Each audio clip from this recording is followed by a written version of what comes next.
Hey everyone, welcome back to the channel. In today's video, we're diving into Devil May Cry, one of the coolest and most iconic action anime adaptations out there. The world of Devil May Cry is full of demonic threats that constantly seep into the human realm. To keep everything under control, professional demon hunters step in, and no one does the job better than our main character, Dante. Dante isn't just any demon hunter. He's half human, half demon, armed with supernatural abilities, sharp wit, and a confidence that makes even the strongest monsters think twice. Between high-speed sword fights, stylish gunplay, and his devil powers, every mission feels like a mix of chaos, danger, and pure attitude. But behind the flashy battles, we also see Dante's personal struggle, balancing his human side, his demonic lineage, and the complicated legacy of his family. So stick around, because now we're going to break down a key moment from this intense and stylish universe. Lieutenant Arkham. This is Baines. Report in. All right, everyone, let's break this line down in a simple and clear way. First, the word lieutenant. This is a military rank used in many armed forces around the world. It's not the highest rank, but it's an important leadership position. A lieutenant usually leads a small group of soldiers and reports to higher officers. To help you understand better, here are 3 common military ranks in simple order. Private, the most basic soldier.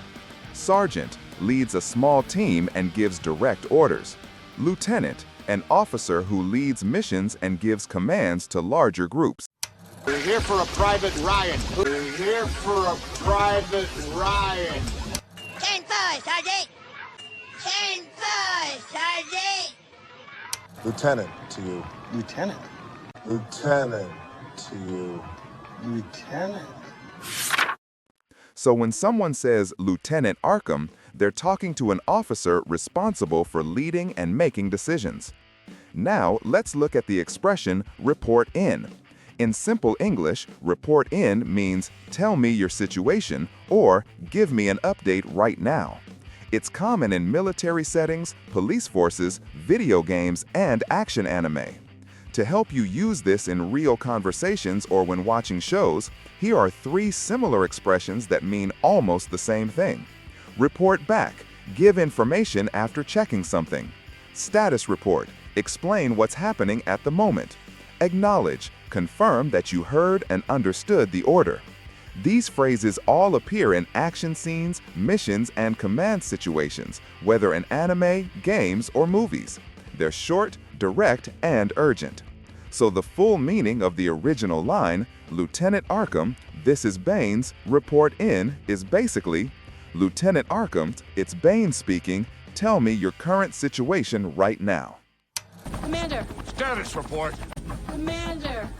Status report. Dynamite just reported in. Dynamite just reported in. Report in! Report in! We're rolling smoothly, sir. Should be home in under an hour. In this moment, Lieutenant Arkham is basically giving a quick status update. But the interesting part for us is the expression rolling smoothly. Let's break it down in a simple way. Rolling, by itself, rolling means moving forward, usually in a continuous or steady way. Think of a wheel rolling on the ground. But the hot dogs, they kept rolling. But the hot dogs, they kept rolling. I just kept it rolling until I put this hood over my head. I just kept it rolling until I put this hood over my head. To roll the whale back in the water. To roll the whale back in the water. In conversations, especially in the military or professional settings, rolling can mean that a mission, operation, or plan is moving forward without interruption. Smoothly, this means without problems, without bumps, without difficulty. Something that goes smoothly is easy, clean, and under control.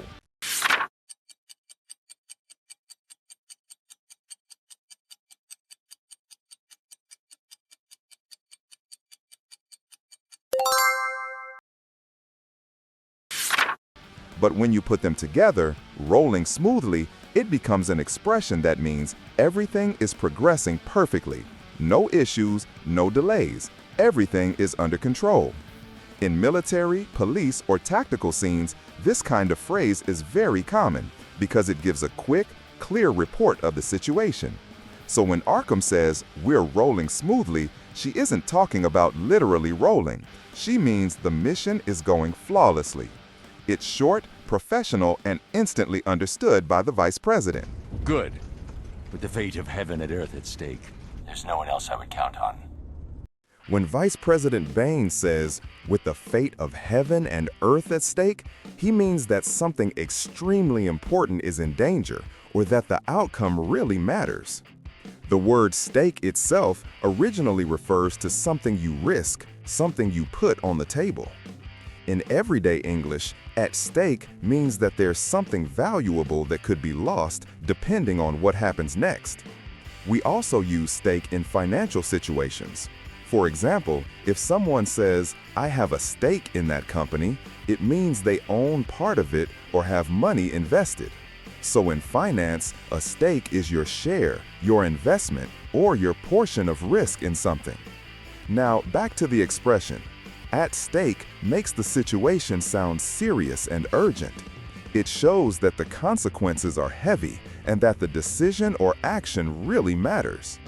English has a few very common alternatives with the same meaning. First, on the line. This means something important is at risk, usually your credibility, image, or success. $800,000 on the line.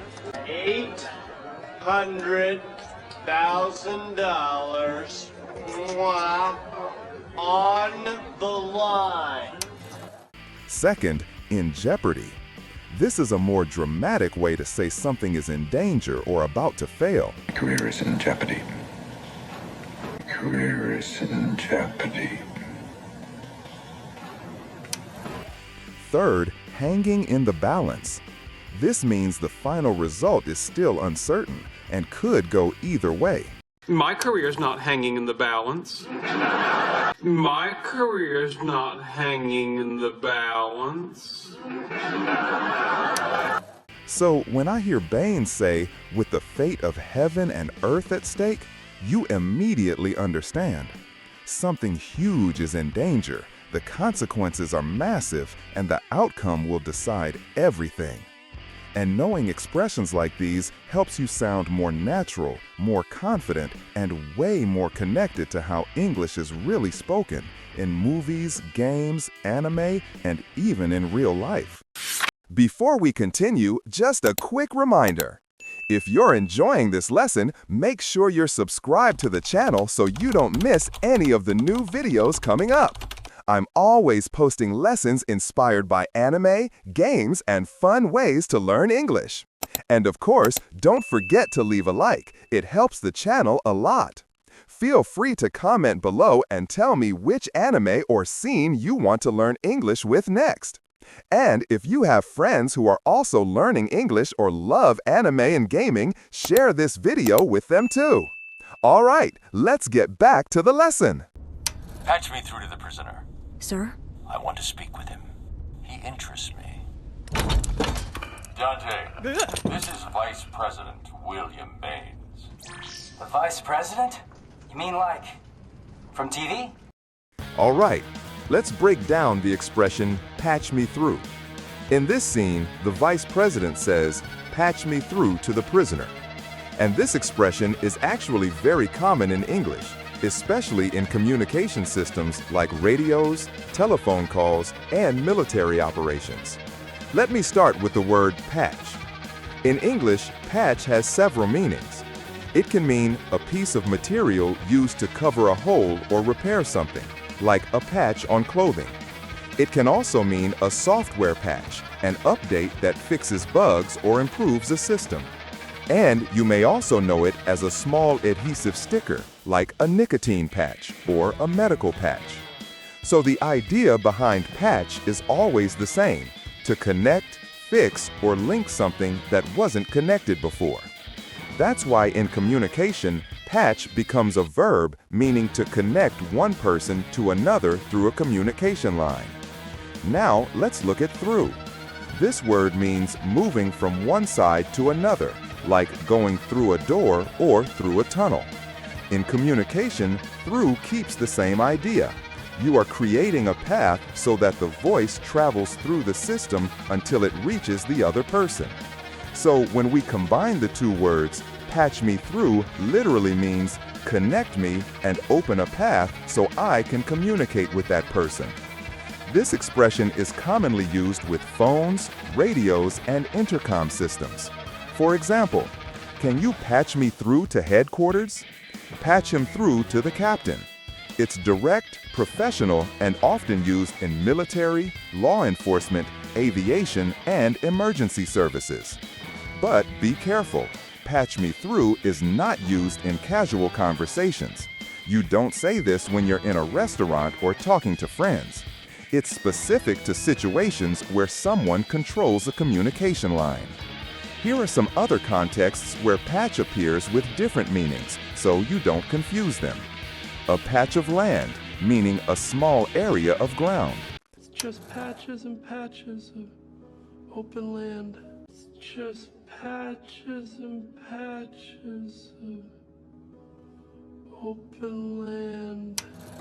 A patch of light, a small spot of light. Headed for a brilliant patch of light. Headed for a brilliant patch of light. These have nothing to do with communication, but they help you see how the word describes a small part or a connection. So, in the vocabulary of the scene, patch me through to the prisoner means connect me to the prisoner. Put him on the line. Open the channel so I can talk to him. It's a precise, authoritative command that fits perfectly within military-style language. And now you fully understand the expression, both its meaning inside the story and its deeper meaning in everyday English. Patch me in through a wireless bridge. And patch me in through a wireless bridge. Nicotine patches. Nicotine patches. But I have no idea what I'm patching into. But I have no idea what I'm patching into. I saw the footage from the raid on your apartment. Your abilities are truly a remarkable gift. Lieutenant Arkham tells me you're part demon. She's wrong. Yeah, I've got abilities. Maybe not exactly human ones, but... Here, the key word is footage. In English, footage refers to recorded video, usually taken from security cameras, news cameras, or any kind of digital or film recording. So when someone says, I saw the footage, it means they watched actual video evidence of what happened. Now, here's something important. Footage is almost always used for raw, unedited video, the kind that shows events exactly as they occurred without fancy cuts or effects. That's why it's common in police investigations, news reports, and surveillance recordings. Let's see some examples. I'm checking the footage. I'm checking the footage. We have 107 minutes of footage. We have 107 minutes of footage. We have surveillance footage of the hair show. We have surveillance footage of the hair show. The word comes from the old film days when movies were measured in feet of physical film. Even though everything is digital now, the term stayed, and today, footage simply means video material. So in this scene, when the vice president says, I saw the footage from the raid, he's basically saying, I watched the video of what really happened in your apartment. What? You think I talked? Okay, I talked, but you should have seen what they did to me! What about your father, Dante? Couldn't tell you. I never met him. This is a super informal way of saying, I couldn't tell you, meaning I don't know, I have no idea, or I can't give you that information. Now, notice the word ya. That's just a relaxed, informal pronunciation of you. You're going to hear ya a lot in real conversation, movies, anime dubs, and especially in casual speech. It makes the sentence sound quick, friendly, and very natural. And English has many phrases where you becomes ya in casual speech. Here are some common ones you'll hear everywhere. See ya means see you later. Miss ya means I miss you. Love ya, a casual version of love you. Talk to you later, super common way to end a conversation. I'll tell you. I'll tell you. See ya. See ya. Talk to you later. Talk to you later. We are, but we still love you. We are, but we still love you. We miss you. We miss you. In all of these, the idea is the same. The sound becomes softer, more relaxed, and more conversational. So when the character says, couldn't tell ya, it's not rude. It's just informal, quick, and very natural English you'll hear every day. Learning expressions like this is important because native speakers rarely talk like textbooks. This is the kind of language that helps you understand real people in games, movies, and everyday conversations. But none of us are beyond God's light. He may still see fit to cleanse that stain, should you prove yourself worthy of it. Sir, with all due respect, you're wasting your time. It doesn't matter how much of the demon's blood is unholy. When Lieutenant Arkham says unholy, she's using it in a very symbolic way. In English, unholy literally means not holy or not sacred. It's used to describe something evil, corrupt, impure, or connected to dark forces. And because we're in the Devil May Cry universe, it makes perfect sense. Dante has demonic blood, and in that world, demon power is often seen as something unholy, something dangerous or tainted. Outside of demon lore, the word unholy appears in everyday English too, usually in a dramatic or humorous way. For example, someone might say an unholy mess to describe a huge chaotic disaster, or an unholy amount of noise to talk about something extremely loud. It can also refer to a shocking or morally questionable combination, like an unholy alliance, meaning two groups working together in a way that feels unnatural or suspicious. So even outside supernatural stories, unholy is often used to exaggerate how extreme, chaotic, or morally wrong something feels. I unholy things! I unholy things! On this most auspicious day of unholy matrimony, on this most auspicious day of unholy matrimony. Kill yourself, unholy creature! Kill yourself, unholy creature! And that wraps up today's breakdown, everyone. I hope today's breakdown helped show that learning English doesn't have to be complicated. We really can improve while having fun with the anime and games we already love. If this helped clear up that myth for you, then mission accomplished. If you made it all the way to the end, you're clearly serious about leveling up your English, so congrats, you're already ahead of most learners. Before you go, make sure you're subscribed to the channel so you don't miss the next episode. I'm dropping new lessons every week, always using anime, games, and cinematic scenes to keep your studies fun and powerful. And hey, don't forget to like the video, leave a comment telling me which expression surprised you the most today, and share this with a friend who loves anime and is also studying English. Let's build a community of learners who level up together. Thanks for watching, stay sharp, and I'll see you in the next lesson. Until then, keep training, keep improving, and keep your English on A game.